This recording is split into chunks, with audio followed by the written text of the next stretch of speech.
Hello chums, it's Tori here and it's time for another top 10 video. Seeing as the last one was about disturbing moments in horror games, I thought it'd be fun this time round to cover disturbing moments in non-horror games. Bear in mind this list will have a few spoilers for various games, so if you don't want a game's story ruined, best turn away now. Okami is a beautiful action-adventure game that incorporates Japanese mythology, culture and art all in one awesome experience. Seriously, if you haven't played it, then I advise you to do so. The game deserves so much more love and attention than it initially got. Anyway, before I get off track, let's talk about why it's on the list. You can blame these two, Mr. and Mrs. Cutter. While travelling around Taka Pass looking for Chun, daughter of the head of the Sparrow clan, the player will come across a run-down house occupied by the Cutters. Once the player enters the boundaries of their home, the sky will change to red, similar in appearance to the sky of a cursed zone, and either Mr. or Mrs. Cutter will chase down Amaterasu and swipe at her. If you come back at night and blow part of the roof open, you can drag them into the moonlight, which will reveal their true form, demons known as Crow Tengu. After being defeated, they'll drop a basket that Chun will jump out of, who will then reveal to the player that the evil couple plan to eat her. I adore the Tomb Raider games, and I've been playing them since I was 4 years old. That being said, there were a few moments in the first game that scared me quite badly. The T-Rex for one was terrifying enough, and let's not get started on the giant torso monster boss. But there was one moment in the game that, to some may be insignificant, but to 4-year-old me was very scary, and 24-year-old me too. Once you finish all the random puzzles and traps in the tomb of Qualopec, you can enter his throne room and steal part of the Scion. Qualopec's skeleton can be seen slouched over on his throne, and what seem to be two mummies stand either side of him. If you approach the one on his right, you may notice something odd. Its head is following you. If you pull out Lara's pistols, she'll take aim at the mummy, and if you shoot it enough, it will fall to the ground. While this mummy can't actually harm Lara, it's disturbing because you realise it was alive all along, and you start to wonder what would happen if you turned your back to it and taken the Scion. Now, this one is less disturbing moment and more disturbing ambience, but I find it creepy enough to add to this list, so In World of Warcraft, there's a level 80 raid dungeon known as Naxxramas, a necropolis where all manner of dark, deadly and disturbing creatures live. As you run around the dungeon, you'll hear the screams of tortured women and children echo throughout its halls.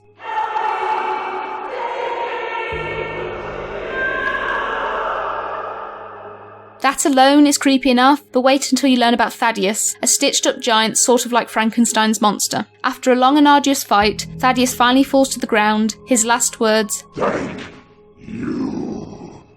You may notice that the screaming has stopped, but why? Human paladin, Elagor Dawnbringer, can give you a hint, saying, "Thaddius, built from the flesh of women and children, it is said that their souls are fused together, eternally bound within that foul prison of flesh. By killing Thaddius, you've set their souls free."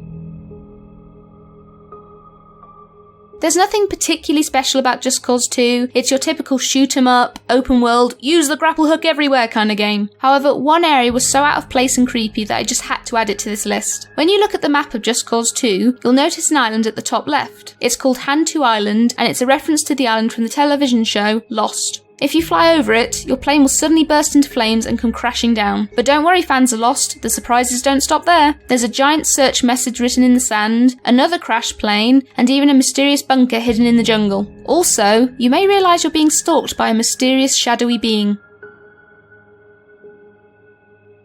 Everybody knows about the infamous Pokemon creepypasta known as Lavender Town Syndrome. Vast numbers of children committing suicide or coming down with illnesses after apparently hearing the first version of the Lavender Town theme.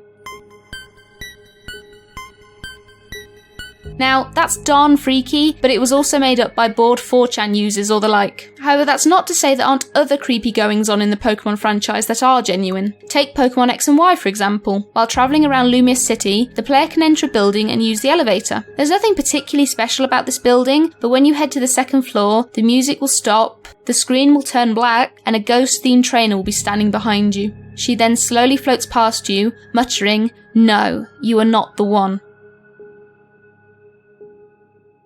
I'm not going to go into detail about Mass Effect's story as it'll take too bloody long, but the basic synopsis is, you play as Commander Shepard who must stop the Reapers, a highly advanced machine race, from wiping out all life in the galaxy. In the second Mass Effect game, while you're away from the Normandy ship, the crew aboard are attacked and taken prisoner by the Reapers' underlings, aptly named the Collectors. The only person to evade capture is the pilot, Joker, who then informs you of what's happened. You can then use the Omega-4 relay to travel to the Collector base and save your crew. While travelling through the base, you'll come across a chamber full of pods. some of them containing your people. Commander Shepard assumes they're dead, but one of them begins to move, either Lilith or Kelly, depending on how long it took you to get to the base. She begins to panic and scream, and it's then you realise her body is turning black and slowly dissolving into raw organic material.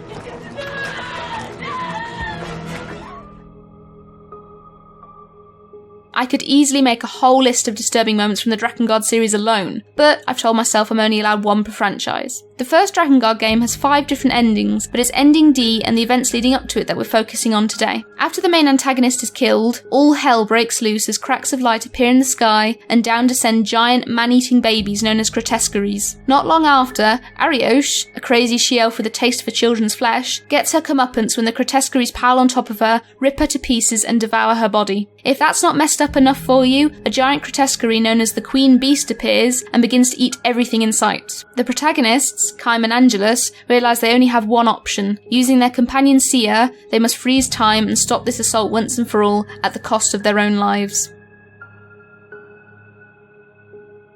As you travel through the land of Albion in Fable 2, you'll probably stumble upon demon doors. There's nothing particularly special about them, they've appeared in other games in the series, and they're not important to the story. In order to open them, you have to complete a certain task, such as play the lute perfectly or have your dog perform tricks. Once through the door, you'll be taken to a random area where you can find useful items. One of the areas you'll find yourself in is a beautiful snowy wooded path, softly lit by gas lanterns. As you travel along this path, you'll eventually come across a cosy little cottage. It looks so warm and inviting that you can't resist. You have to go inside. But as you do, suddenly the cottage isn't so warm and cosy anymore.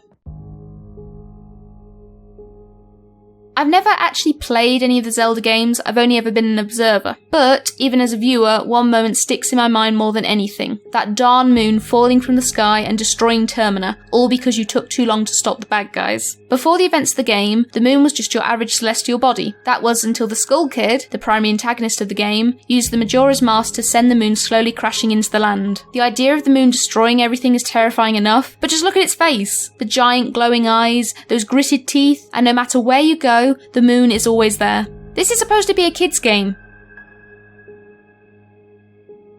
We all know how dark the Arkham series can be, and nothing shows that off better than the first game, Arkham Asylum. After being exposed to Scarecrow's fear toxin, Batman begins to hallucinate, apparently seeing Commissioner Gordon's death, as well as hearing strange voices while trying to contact Barbara Gordon. I'm sorry, the number you've dialed isn't available. Please leave a message after the tone. You eventually make your way into the morgue, and that's where things start to get really freaky. Raspy voices tell Batman to leave, but when you try to exit through the door you came in, you find yourself once again in the morgue.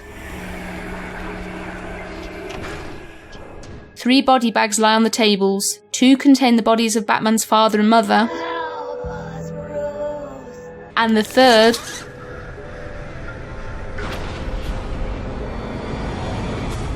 That's it for my top 10 disturbing moments in non-horror games. I hope you're thoroughly creeped out. If you feel I missed any good ones off the list, let me know in the comments section, and if you enjoyed this video, why not leave a like? It really helps me out. Thank you so much for watching, and I'll see you in whatever I play or talk about next. Bye bye!